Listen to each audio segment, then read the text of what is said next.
हम क्या लिखने वाले हैं? एसिड और एल्कलाइन में डिफरेंस। एसिड और एल्कलाइन में difference. What is the difference between acid and alkaline? ठीक है जी। एसिड और एल्कलाइन में क्या मुख्य अंतर है? तो हम प्रॉपरली एक बीच में लाइन करके ग्राफ बना लेंगे। फर्स्ट पार्ट में डालेंगे एसिड और सेकंड में डालेंगे एल्कलाइन। ठीक है। एसिड में 0.1 शरीर के बाईं साइड यानी लेफ्ट हैंड साइड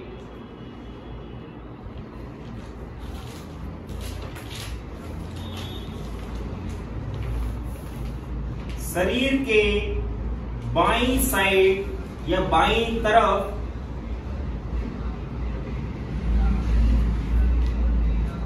पेन व चेक करने पर लेफ्ट फोर्थ फिंगर में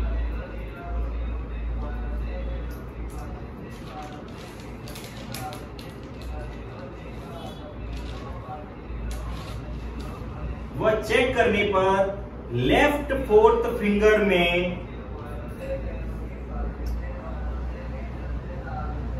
वो म्यूकस जीरो के पॉइंट में दर्द रहेगा।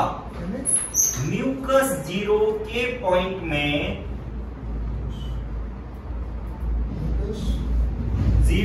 पॉइंट में दर्द रहेगा। ठीक है जी। एल्कलाइन में 0.1 उसका बिल्कुल अपोजिट शरीर के दाईं तरफ यानी राइट हैंड साइड पेन वह चेक करने पर राइट फोर्थ फिंगर जिसको हम रिंग फिंगर बोलते हैं, अनामिका उंगली, राइट फोर्थ फिंगर में दर्द व लीवर जीरो के पॉइंट में दर्द रहेगा।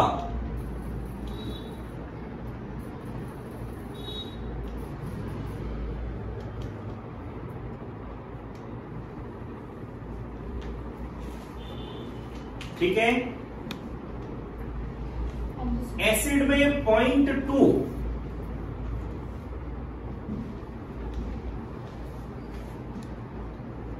कब्ज के साथ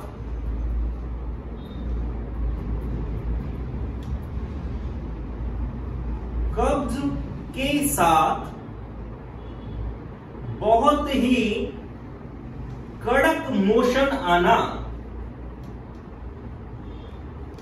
यानी कब्जी रहना।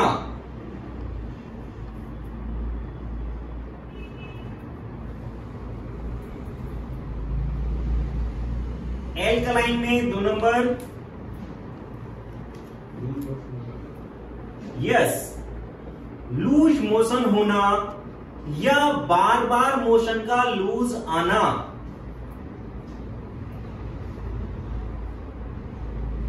या फिर मोशन में यूडीएफ का आना। यूडीएफ मतलब अनडाइजेस्टेड फूड। एसिड में 3 नंबर का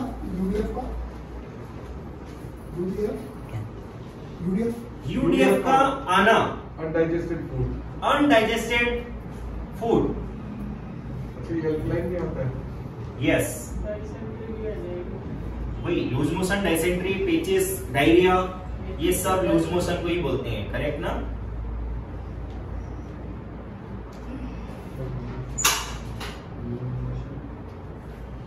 एसिड में नंबर 3 बंद नाक। एसिड में नंबर 3 बंद नाक यानी नोज चौक।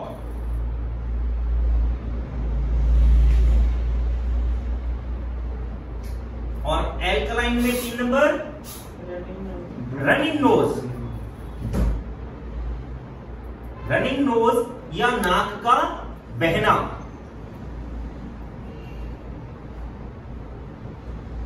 एसिड में नंबर 4 सूखी खांसी यानी ड्राई कफ।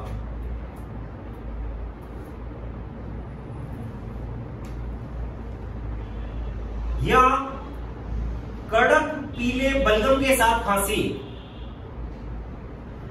एसिड में नंबर 4 है ये। या कड़क पीले बलगम के साथ खांसी।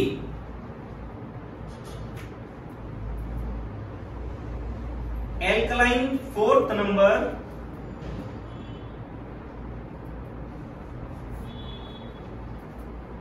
क्या होगा इसका अपोजिट? पतली बलगम होना। यस, सफेद व पतली बलगम के साथ खांसी। जब हमें रनिंग नोज होता है तो क्या होता है? सफेद बलगम आती है, पतली बलगम आती है खांसी के साथ। ठीक है। Number 5 acid. बॉडी के मसल्स यानी मांसपेशियां।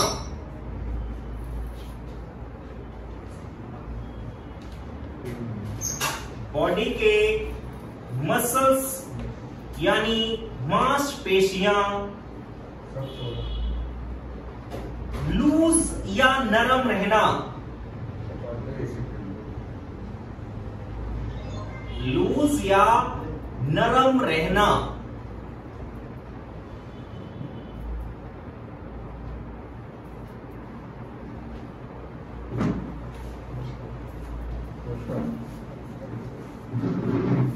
एल्कलाइन में 0.5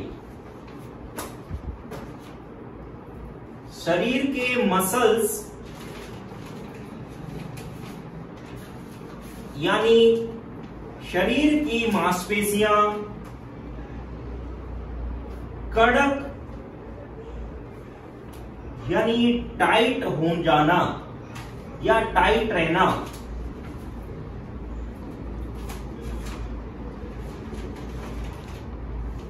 जैसे स्पास्टिसिटी यानी मसल्स का बहुत ज्यादा कड़कपन। स्पास्टिसिटी बेसिकली जो स्पास्टिक चाइल्ड होते हैं, स्पास्टिक चाइल्ड मतलब जिन बच्चों को सेरेब्रल पालिसी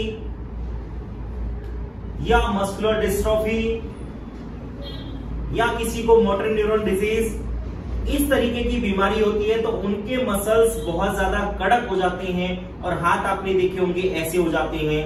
जब आप पैरों को सीधा करने की कोशिश करोगे पूरी ताकत लगानी पड़ती है आपको, तो उनके मसल्स क्या होते हैं? टाइट होते हैं बहुत ज्यादा। वो एल्कलाइन। ठीक है जी। एसिड में नंबर 6 महिलाओं में मासिक धर्म के दौरान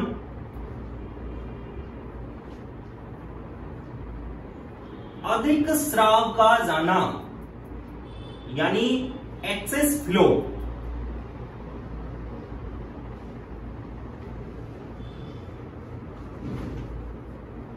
या ब्लीडिंग 5 से 6 दिन से या उससे अधिक रहना, ये किसमें होता है? एसिड बढ़ने के कारण। और अभी हम एल्कलाइन में लिखेंगे नंबर 6, तो बिल्कुल इसके अपोजिट महिलाओं में मासिक धर्म के दौरान बहुत कम स्राव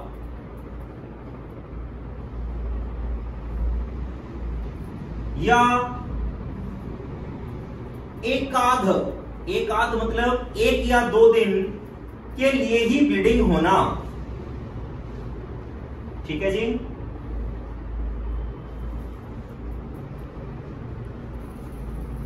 एसिड में नंबर 7, एसिड बढ़ने की वजह से ही हाइपोथायराइड का होना, यानी हाइपोथायराइड का होना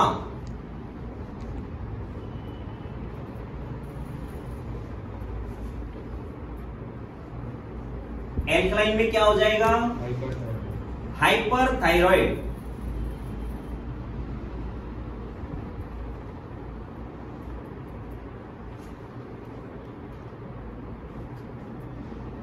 एसिड में 0.8, इसमें हाइपोथायराइड में क्या क्या बीमारियां होंगी? हाइपोथायराइड ही एक बीमारी है। लक्षण मैंने स्टार्टिंग में बताए थे, अभी लिखवाएंगे दोबारा भी। एसिड में 0.8 मतलब 8वां पॉइंट, लो बीपी,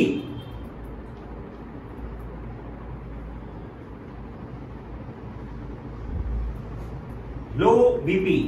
एल्कलाइन में हाई बीपी। नंबर 9, दोनों ही होना सर?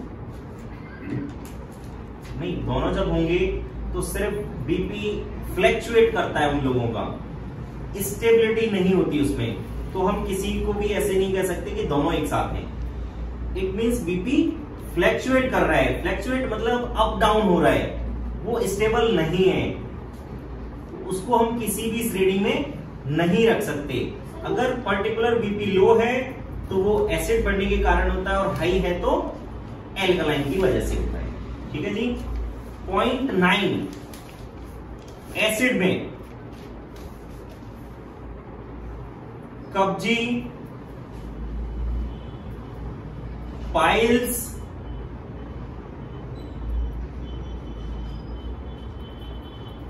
समय से पहले बालों का झड़ना यानी हेयर फॉल,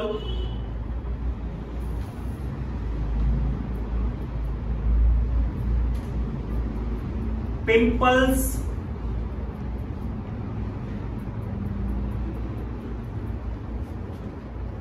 यूटेरस या रेक्टम का प्रोलैप्स हो जाना। प्रोलैप्स मतलब अपनी जगह से खिसक जाना। Rectum,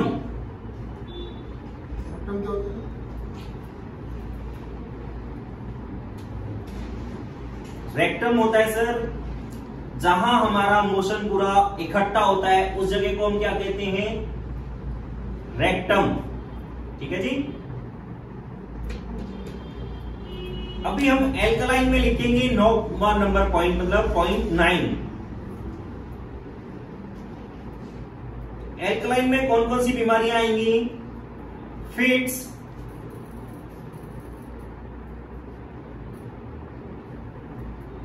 epilepsy.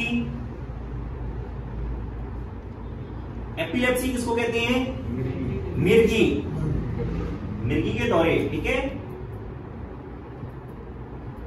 Cerebral palsy, cerebral palsy यानी CP child, cerebral palsy, PALSY, cerebral palsy. ठीक है। सेरेब्रल पालिसी बच्चों में होने वाली एक विकार है जिसमें बच्चों के मसल्स नहीं बनते, उनके ब्रेन का डेवलपमेंट पूरा नहीं होता है, उसको हम सीपी चाइल्ड कहते हैं।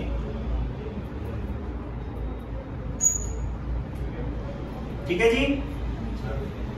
एसिड में 0.10 10वां नंबर, ऐसी बीमारियां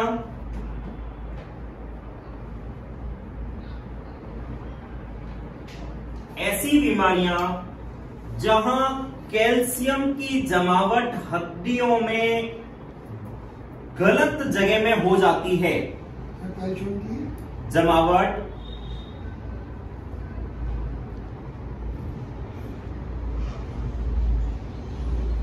हड्डियों में गलत जगह में हो जाती है, यानी गलत तरीके से हो जाती है ऐसी प्रॉब्लम्स, जैसे इस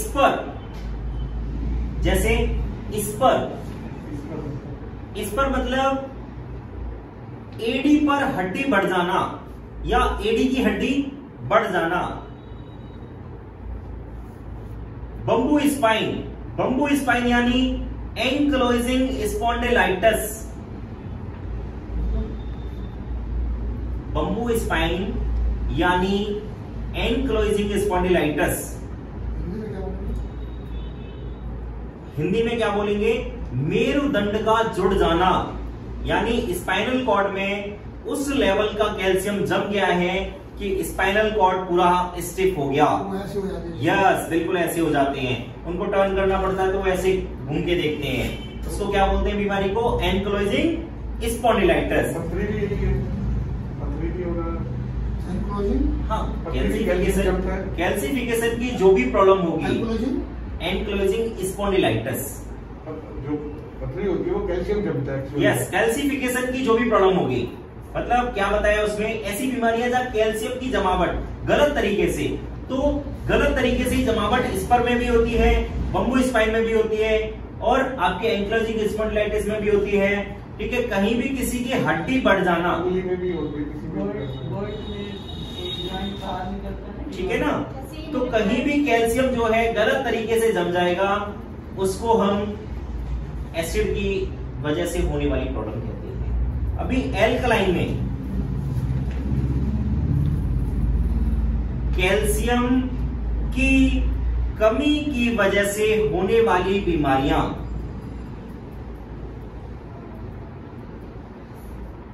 कैल्शियम की कमी की वजह से होने वाली बीमारियां, जैसे क्रैम्प्स,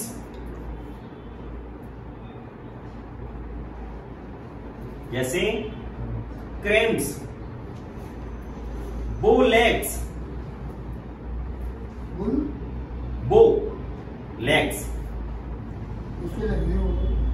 अर्थराइटिस,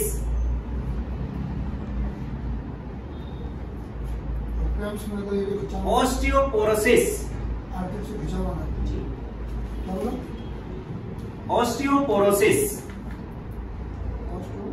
POROSIS,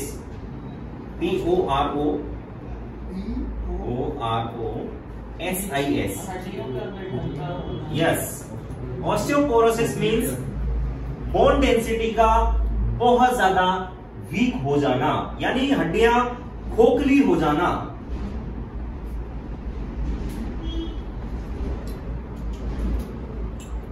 ठीक है,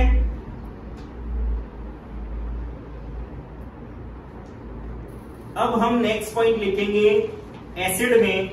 तो हम इन सारी प्रॉब्लम्स के लिए, जो एसिड वाली प्रॉब्लम्स हैं, उसके लिए क्या क्या ट्रीटमेंट कर सकते हैं।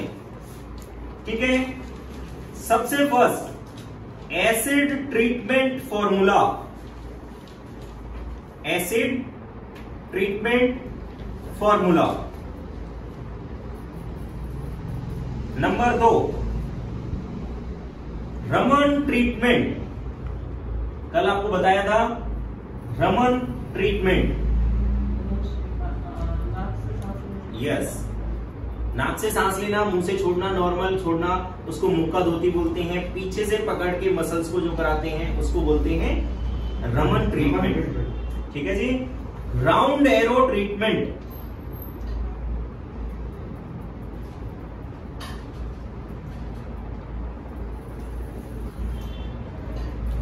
राउंड एरो ट्रीटमेंट और लेफ्ट चेस्ट ओनली। हाँ जी,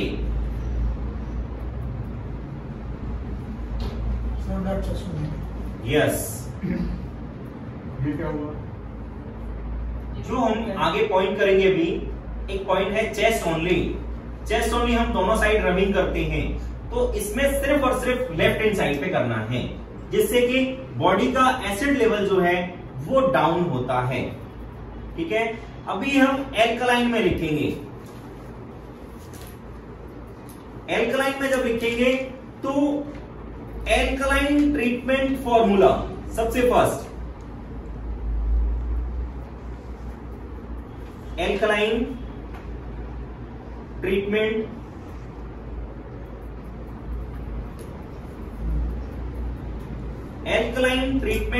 formula. Number 2 UDF treatment formula.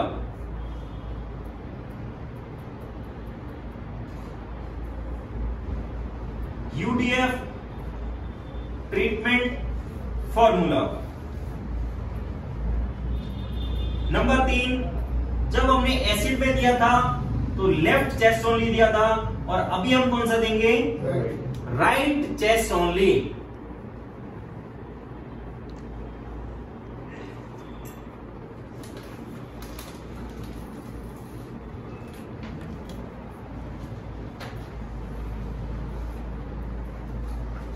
ठीक है, एसिड और एल्कलाइन के ये आपके मुख्य बिंदु हैं, डिफरेंसेस हैं। अब आप इसमें से क्या क्या समझे, क्या क्या आपका डाउट जो सुबह हो रहा था कि एसिड बढ़ने से क्या होगा? थायराइड का वो बता दी निशानी भी। आप सिम्टम्स बताओ, थायराइड के क्या क्या सिम्टम्स हैं?